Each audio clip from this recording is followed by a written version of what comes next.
left him shattered right in front of the judge. What's the truth behind this shocking case? What dark secret is lurking beneath the surface? Will the gas monkey empire survive this massive revelation? Stick with us as we uncover every twist and turn. Don't forget to hit like, subscribe, and ring the bell so you won't miss the next explosive video. Let's get started. A moment in court that left America in shock. The air was thick with tension in Courtroom 4A of the Northern District of Texas Federal Courthouse.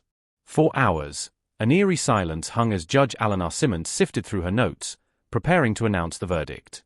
Richard Rawlings sat in complete stillness, his once confident smile gone. His trademark slick-back hair was now untidy, his black shirt wrinkled from weeks of courtroom battles.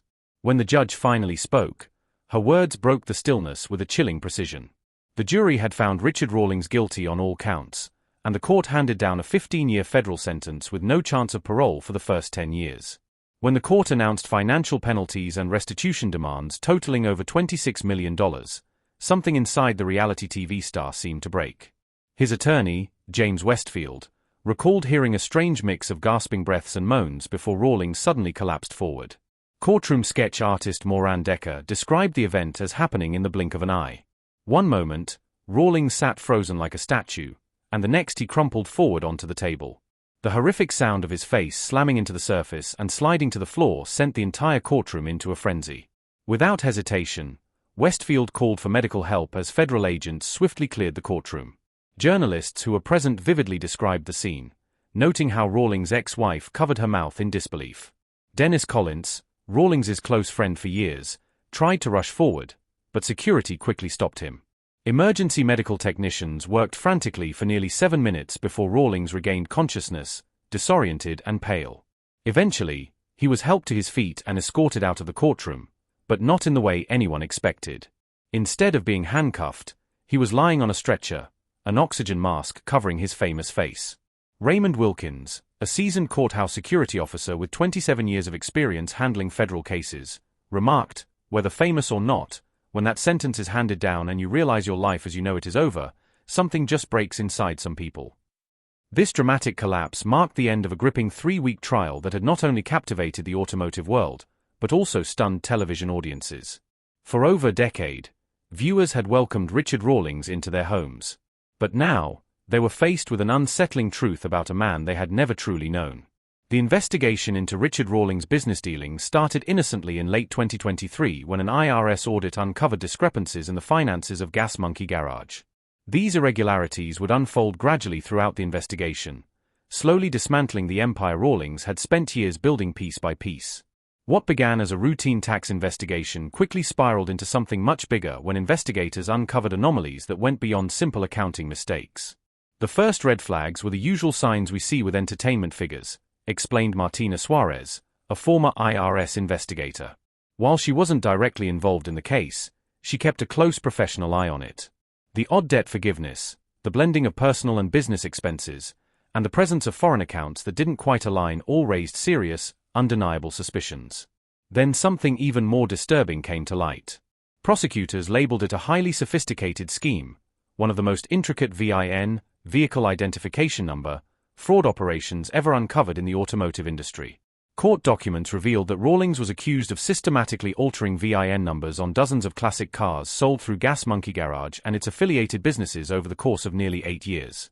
Federal prosecutors presented compelling evidence showing that many high-value cars featured on Fast and Loud were disguised with fake VINs and fraudulent documentation, transforming ordinary classic cars into rare, highly valuable versions worth far more than their actual worth. The jury was presented with side-by-side comparisons of rare muscle cars and the ones Rawlings was accused of misrepresenting. Automotive experts highlighted subtle differences that only seasoned collectors could spot. In some instances, the cars had been skillfully modified to mimic their original factory versions, then sold to unsuspecting collectors for hundreds of thousands of dollars more than their true value. One of the most controversial pieces of evidence came directly from Rawlings' own TV show. Prosecutors aired clips where Rawlings excitedly described discovering rare unicorn cars that every collector dreams of. These clips were then contrasted with testimonies from automotive historians who explained the statistical improbability of finding so many rare cars in such a short period of time. What made the case even more captivating were the documents presented by U.S. Assistant Attorney Caroline Morales during a press conference after the trial. She revealed that Rawlings didn't just sell misrepresented cars. He also fabricated intricate fake histories for them, complete with fraudulent documents that could fool even the most seasoned collectors. The most severe allegation centered around Rawlings intentionally selling misrepresented cars across state lines and to international buyers, which triggered federal wire fraud laws carrying significantly harsher penalties. Prosecutors presented evidence showing how Rawlings leveraged his fame and television platform to lend credibility to the fraudulent cars. He used his media presence as a powerful marketing tool to execute this elaborate scam, convincing buyers that they were purchasing rare, highly valuable vehicles. The most damning evidence against Rawlings came from the testimony of 3 former employees of Gas Monkey Garage. They revealed the existence of a secret area within the shop where VIN numbers were allegedly altered using specialized equipment. According to their accounts, this area was off-limits during filming, with only Rawlings and a select few trusted associates having access. It was the perfect cover-up operation, a point that prosecutor Daniel Keller highlighted in his closing arguments. He argued that what was initially a legitimate car restoration show had become the ideal marketing platform for inflating the value of cars through fraudulent means.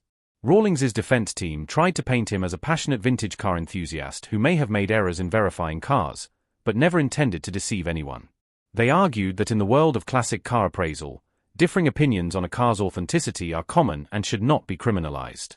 Richard Rawlings had built his business on a reputation for honesty and fair dealing. Defense attorney James Westfield stressed that the notion of Rawlings risking everything to execute such a complex fraud contradicted both the person and the business he had proudly established in the public eye. However, the jury was not swayed. After 6 hours of intense deliberation following the 3-week trial, they found him guilty on all 18 charges, including wire fraud, mail fraud, conspiracy to commit fraud, and tax evasion. The courtroom was left in shock by the swift verdict, underscoring the undeniable strength of the evidence presented. For Rawlings, who had built a multi-million-dollar empire around his larger-than-life persona and expertise in the automotive world, the conviction was more than just a legal defeat. It marked the destruction of the public image he had meticulously crafted.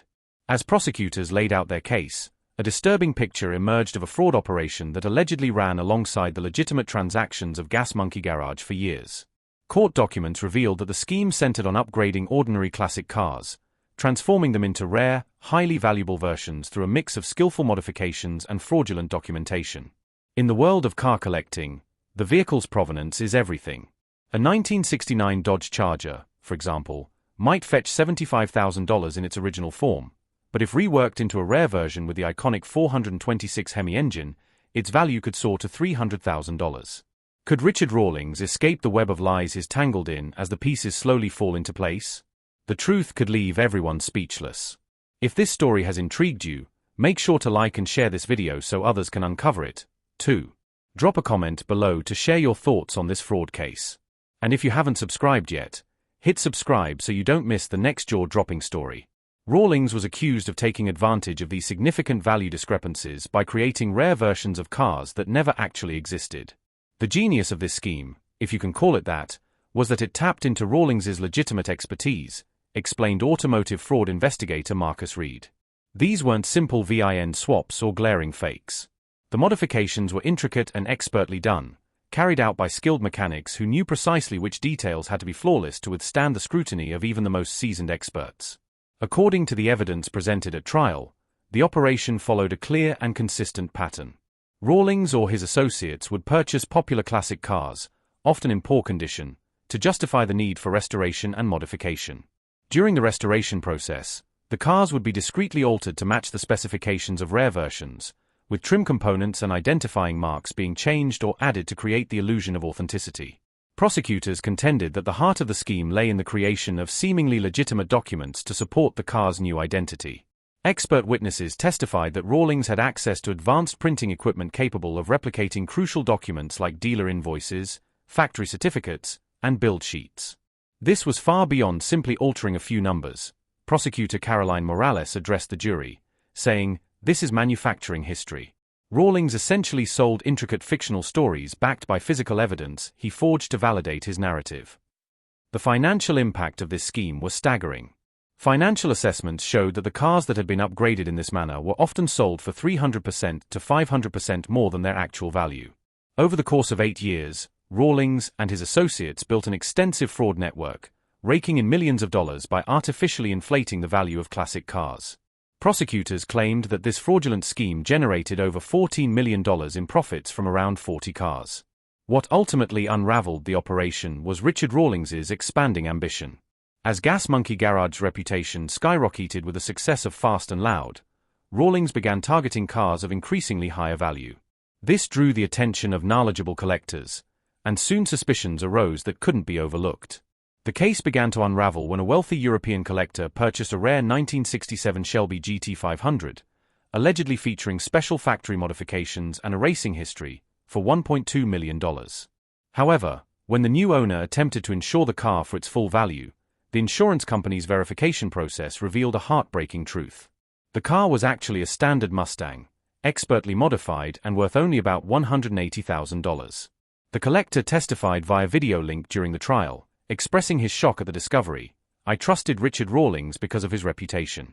I watched his show and believed I was buying a piece of automotive history, but what I got was a sophisticated counterfeit." The most damaging evidence came from Rawlings's own emails and phone calls in which he personally confirmed the authenticity of the car to the buyer. This correspondence was entered into evidence, providing a strong foundation for the wire fraud charges, one of the most heavily penalized offenses. This only heightened the severity of the case, putting Rawlings at risk of facing even harsher consequences. As the case progressed, prosecutors revealed that the fraudulent operation grew more complex over time. Initially, the cars underwent relatively simple modifications. But as the scheme evolved, the attention to detail became extraordinary. Components were artificially aged to mimic the expected wear and tear of genuine vehicles, making them increasingly difficult to detect. Prosecutor Daniel Keller remarked, "We're not just dealing with a typical fraud case. This is car counterfeiting at a level so sophisticated it challenges our very definition of authenticity in the world of car collecting." The consequences of this case rippled far beyond Rawlings himself. Automotive authentication experts testified that the level of sophistication in the counterfeit cars cast doubt on the provenance of many high-value vehicles currently held by collectors worldwide. Some auction houses even announced plans to re-verify the authenticity of any car associated with Rawlings or Gas Monkey Garage. For the car collecting community, this case marked an astonishing breach of trust, shaking the foundation of an industry built on authenticity and reputation. The empire Rawlings had built over more than a decade began to collapse after the court's verdict. Discovery Networks quickly issued a statement distancing itself from Rawlings, announcing that all Fast and Loud episodes will be pulled from their streaming platform for further review. "We are shocked and deeply disappointed by the jury's verdict." The network statement read, "Discovery has always prided itself on the authenticity and integrity of our programs and the experts featured on our shows. We are now reviewing all Fast and Loud episodes to assess whether viewers were exposed to any misinformation." Gas Monkey Bar and Grill, the restaurant chain Rawlings had expanded to multiple locations, also announced it would immediately rebrand to distance itself from the controversy. Reports from employees revealed that the negative fallout from the scandal forced the chain to make significant changes in an effort to protect its reputation. Following the verdict, everything began to shift rapidly. Teams started removing Gas Monkey signage and merchandise from locations within hours.